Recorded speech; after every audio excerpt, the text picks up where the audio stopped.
that penalty, that 90-day penalty, as Tom was saying, for deliberately misleading the House, deliberately misleading the committee, breaching confidences, impugning the committee and thereby undermining the democratic process of the House, being complicit in the campaign of abuse and attempted intimidation of the committee.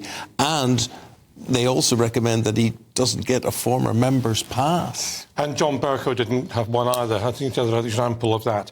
Look, I think the committee is right, and Boris Johnson is guilty on all counts, according to what we've seen from the report so far. I had a chance to skim it, as Tom has. Haven't seen the full thing yet. But look, I mean, we've had Boris Johnson releasing his own version of events before the committee published its report. That is a no-no in Parliament. The committee has the right to publish its report first.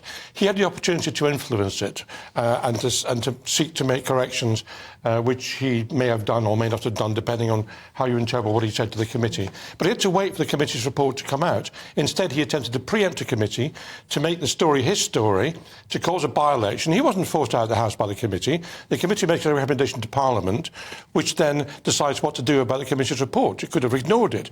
And then, even at that stage, there would be a recall petition on his constituents' side. So there's no way he was forced out by Harriet Harman or anyone else. This is a committee with a Tory majority on it, and he's now attacking Harriet Harman, attacking Bernard Jenkins. He reminds me of Donald Trump, who was talking about witch hunts all the time and kangaroo court. Everybody's guilty apart from him, it seems. There's a massive conspiracy of everybody. Norman, would that be a deliberate comparison? Would Trump be a mentor for him? Would he be studying Trump, or is that just coincidental? No, I think he's learned from him. I think he has, because what Trump has done is made himself a victim, and he's managed to corral a large part of the American population to believe that to be the case. And I think that's what Boris is doing here. Well, let's just read some of the response from Boris Johnson. He says, "This report is a charade. This is a dreadful day for MPs and for democracy. I do not have the slightest contempt for Parliament." He says, "For the Privileges Committee to use its prerogatives in an anti-democratic way to bring about what is intended to be the final knife thrust in a protracted political assassination, that is beneath contempt. It's for the people of this country to decide who sits in Parliament, not Harriet Harman." Well, the people of his constituency could have decided had he stayed an MP and had a recall petition served upon him. I think it's disgraceful to attack the committee in this way. They've sat for over about a year. They've got Conservative majority. They've got respected members of Parliament who are well established.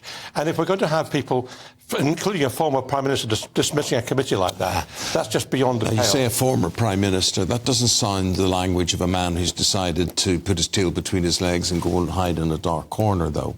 No, he doesn't. I mean, I think he wants to come back. I think what he wants to do, frankly, is to damage the Conservative Party, so Rishi Sunak loses the election. He then wants to present himself as a prince over the water and come back on a charger after the next election to, quote, save the Conservative Party. I think that's what's in his head.